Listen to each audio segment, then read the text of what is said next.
Okay, when you're installing this metal, this edge right here is different from this edge, which has this nice, excuse me, get my out of the shadow. It's got this nice flat. This is the piece that goes on bottom. This is the piece that goes on top. So typically you lay your metal this direction.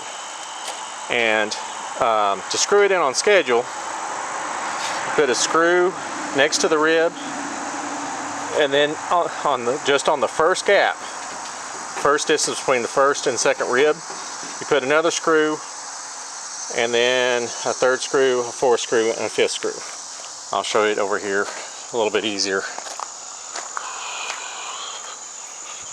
on a piece that's already installed.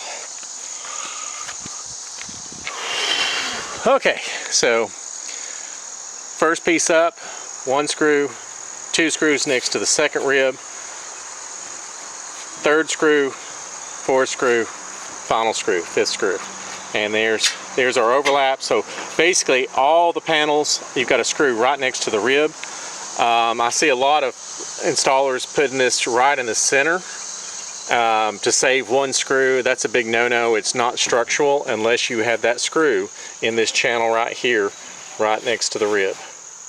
Anyway, that's the building, all salvage metal and all.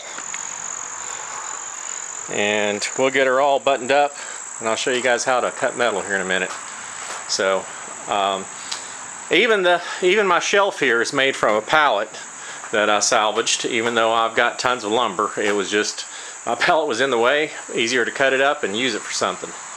So you know, a beekeeper, we're really miserly. We just don't like spending money on anything.